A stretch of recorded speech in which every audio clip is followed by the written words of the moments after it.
16. Diz assim: recomendo-vos a nossa irmã Fé, que serve à igreja que está em Secreia, para que a recebais no Senhor como convém aos santos, e ajudeis em qualquer coisa que de vós necessitar, pois ela tem hospedado a muitos, como também a mim mesmo. Saudai a Priscila e a Áquila, meus cooperadores em Cristo Jesus. Eles pela minha vida expuseram as suas cabeças, e isto não lhes agradeço eu só, mas também todas as igrejas dos gentios. Saudai também a igreja que está em sua casa. Saudai a Epineto, meu amado, que é as primícias da asa em Cristo. Saudai a Maria, que trabalhou muito por nós. Saudai a Drônico e a Júnia, meus parentes e companheiros de prisão, os quais são bem conceituados entre os apóstolos e estavam em Cristo antes de mim. Senhor, fala os nossos corações diante de tudo que o Senhor já tem feito, diante de tudo que o Senhor já tem falado, que eu não venha de maneira nenhuma, Senhor, ser aquele que atrapalha as maravilhas que o Senhor tem feito, mas que eu possa ser um cooperador para a tua igreja, em nome de Jesus. Amém. Amados, quando a gente ouviu tantas maravilhas nesta noite, e essas coisas que a gente chama muito de milagre, porque nós temos o costume de chamarmos de milagre aquilo que nós vemos, aquilo que nós tocamos. Então, quando a gente fala de algo como aconteceu com a irmã Albina, o irmão Galvão também é desses do grupo da minha época de jovem, dos heróis da resistência, né? Vencendo os AVCs da vida e está aí junto conosco. A irmã Albina que ouviu até dentro dos médicos parentes, e os dois estão aqui hoje, onde a gente pode junto glorificar a Deus, não somente por esses milagres da cura, mas principalmente por eles estarem firmes na fé, por eles estarem testemunhando que Deus é bom, e por a gente, principalmente vocês, poderem saber de toda a devoção, dedicação deles na obra do Senhor. Salvo engano, Galvão foi pastor aqui 6 anos, não é isso? 6 anos? É isso aí, gente, 6 anos pastoreando aqui.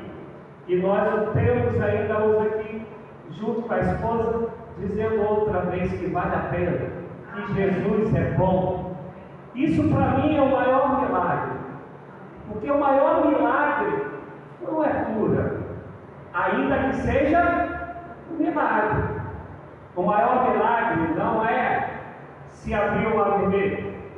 O maior milagre é continuar confiando no Senhor no deserto. O maior milagre não é o pão todo dia que caía. O maior milagre é continuar crendo que Jesus é o pão vivo que desceu do céu. Só que, como eu disse no começo, a gente se maravilha com esses milagres que a gente toca, que vai chegar lá para o médico que disse: olha, não passa nessa semana, e a gente vai ver que meses se passaram e ela hoje não queria nem sentar, né? No começo falou: vou ficar sentada que é melhor, não demorou 2 segundos, já estava em pé e não quis sentar mais. É óbvio que isso é gostoso, é glorioso, mas o texto aqui que nós lemos foi o que mais falou dentro de mim quando eu estava pensando no culto aqui à noite, louvando a Deus por tudo que eles são e por tudo que eles já fizeram por fé em nome de Jesus Cristo. Quantas vidas foram abençoadas através desse casal, através dessa família. Quantas coisas eu quero crer que Deus falou assim: meu coração se alegra com a vida deles, por viverem ou buscar viver Deus da bondade de Deus.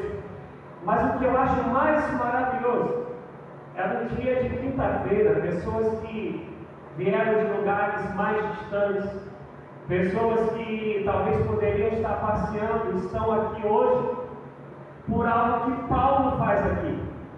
Quem conhece a história do apóstolo Paulo sabe que a história do Paulo era difícil. Uma vida de muitas labutas, uma vida de muita perseguição, uma vida que ele chegava em alguns lugares e as pessoas o recebiam bem, mas quando ele vai falar para Coríntios, ele fala com vergonha da igreja de Coríntios, que era uma igreja que não o ajudou e ele foi obrigado a fazer tenda porque a igreja não abençoava o ministério dele.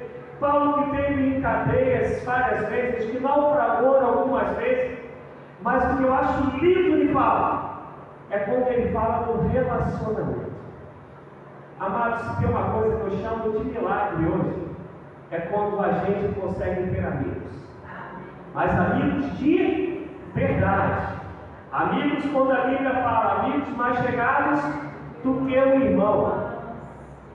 Principalmente hoje em dia, que a gente está numa época de um individualismo tremendo. A gente está numa sociedade que a gente fecha a casa toda para poder ficar longe das pessoas.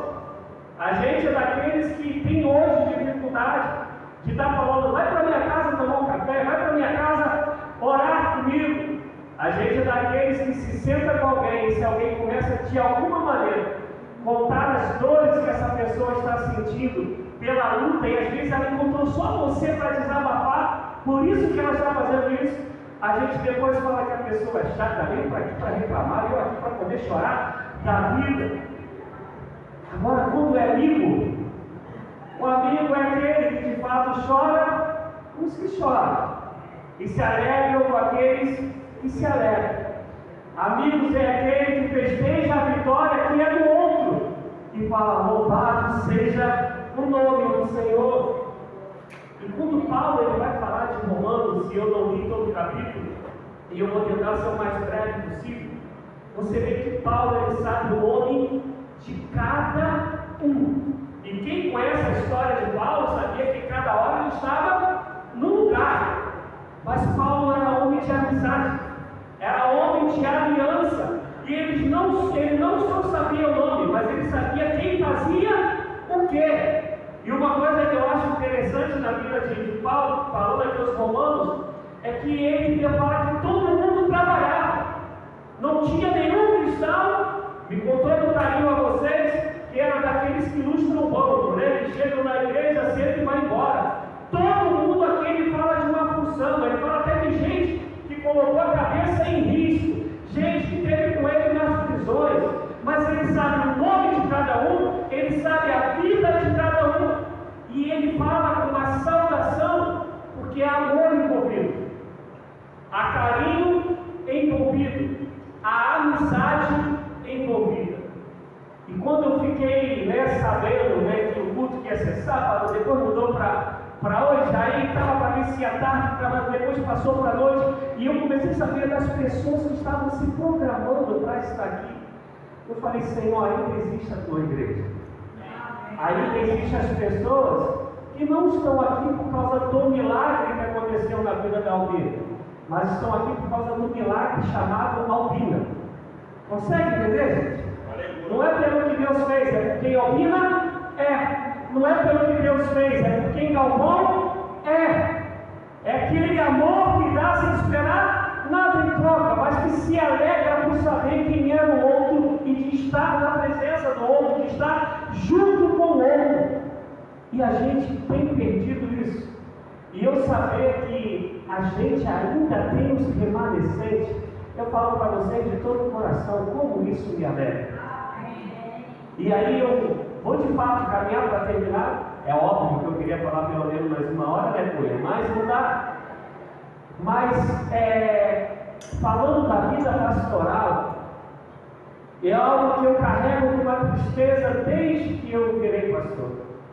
Como é difícil haver amizade entre liderança na igreja. Como é difícil haver amizade entre os pastores. Jesus tinha nos ensinado que o reino dividido não subsiste, mas parece que a gente não aprendeu.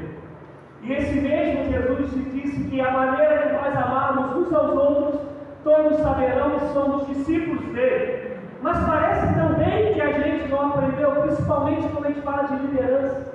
É um querendo ser mais do que o outro, é um querendo puxar o tapete do outro, é um querendo estar mais projetado do que o outro, é um que se acha mais santo do que o outro. E quando isso acontece, e lamentavelmente isso é o que mais tem acontecido, a amizade ela não existe. A amizade se torna, se você está bem, eu vou colar contigo para ver se eu fico bem com você também. Quem sabe você vira uma ponte para eu chegar lá em cima. Mas quando a gente está em momentos como esse, que o coração vai se entristecer por saber que eles vão para longe, mas o coração se alegra por saber que eles existem e são os nossos amigos. Por saber que a irmã Sandra, que eu conheci esses dias, saí de lá 2 quilos mais gordo de tanto que eu comi naquela casa, né, irmã Sandra? E saber que ela e a família estão aqui hoje, isso é que a gente tem que chamar de milagre. E isso é tão forte que a Bíblia já reclama sobre isso. Quando Paulo vai escrever aos Coríntios, ele vai dizer: uns dizem que são de Paulo, outros de Apolo, outros de Cefas. O maior trabalho de Paulo aos Coríntios era uma igreja que era totalmente dividida. E olha que ele fala para essa igreja: não nos falta dom nenhum. Nos faltava o principal, porque o reino dividido não subsiste. E é uma igreja que deu muito trabalho a Paulo, a ponto de escrever 4 cartas. A gente só tem 2 na Bíblia, mas são 4 cartas para saber o tamanho do trabalho que a igreja deu a Paulo, e a igreja cheia de dons. Se era cheia de dons, logo era cheio de maravilhas, de milagres. Desses milagres que a gente toca, que a gente vê. Mas o maior milagre que é Deus amar o meu irmão, mesmo sabendo das falhas dele, como ele sabe das minhas, e querer caminhar com ele, estar junto dele, a ponto de eu saber o nome dele, saber o que ele faz, e dizer: eu o saúdo em nome de Jesus. Amados, isso é o maior milagre. E eu me alegro por ver esse milagre hoje, nessa quinta-feira, 7 de setembro de 2023, acontecendo aqui, por causa da amizade de uma família, da amizade de um casal. O dia que a igreja do Senhor entender o quanto isso é tremendo, se tem alguma coisa do diabo se apavora, não é eu te repreendo em nome de Jesus, não. É quando ele vira o povo de Deus unido. Porque Jesus falou: como eu e o Pai somos um, como eu desejo que vocês também sejam um. A amizade, a união, ela é tão forte que quando em Gênesis 11 vai ser construída a Torre de Babel, eles estavam tão amigos, tão unidos, que Deus falou: precisa arrumar alguma coisa para mudar isso, porque o que eles estão fazendo é muito sério. E vem Deus e divide as línguas, os idiomas. Mas como Deus ama a unidade, em Atos 2, quando o Espírito é derramado, aquilo que era a diferença entre amigos, agora fala assim: ouvimos todos falar das grandezas de Deus na nossa própria língua. O que foi dividido na torre foi unido com o derramamento do Espírito Santo. E esse é o maior milagre que a igreja do Senhor pode testemunhar aqui dentro e principalmente lá fora. Que o Senhor nos abençoe em nome de Jesus. Vamos ficar.